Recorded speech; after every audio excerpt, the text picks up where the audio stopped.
আসসালামু আলাইকুম সম্মানিত ভিউয়ার্স, সবাই কেমন আছেন?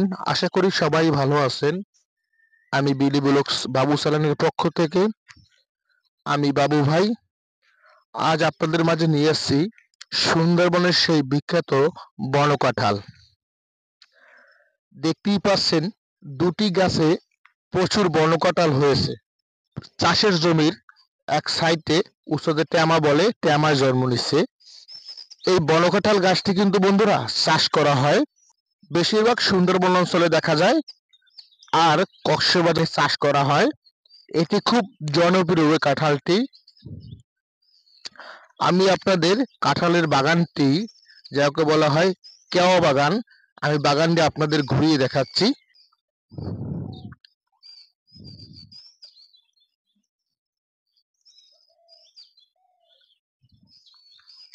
বন্ধুরা দেখতেই তো পাচ্ছেন চতুর্কুলে ঝাপ জঙ্গলে জড়ানো কেওয়া বাগান।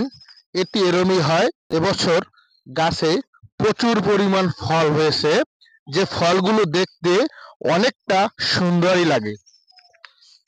আপনাদের আমি সেই ফলগুলো দেখাচ্ছি, কি পরিমাণ ফল হয়েছে গাছে।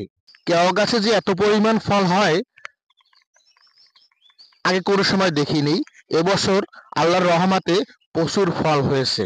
বন্ধুরা এই ফলে কিছু উপকারিতাও আছে, অনেকের মেডিসিনের কাজ করে, অনেকেরই জানা নাই।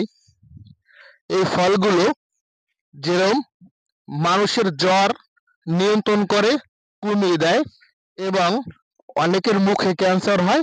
এই ফলগুলো খেলে অনেকটা মেডিসিনের কাজ করে, এবং বাত ব্যথা, অ্যালার্জি এবং বিভিন্ন বুকে ব্যথা, হাড়ের সমস্যা হালকা। এই ফলগুলো খেলে মানুষ কিন্তু ওষুধের যে কাজটা সেটা এই ফলগুলোই করে। এই ফলগুলো যখন পেকে যায়, পাকলে সবুজ আকার ধারণ করে। সবুজ আকার ধারণ করলে ফলগুলা তখন খেতে হয়। তখন কিন্তু এই ফলটি কেটে নিয়ে খেতে পারবেন। খেলে কিন্তু আপনার শরীরে কোনো রোগ আছে বাসা বাঁধা, আপনি জানেন না। এই আল্লাহর রহমতে এই ফলে নির্মূল হতে পারে। এবছর ফলের সংখ্যা আলহামদুলিল্লাহ অনেক বেশি দেখা যায়। এই ফলের বিভিন্ন গুণাগুণ বৈশিষ্ট্য আপনাদের বললাম।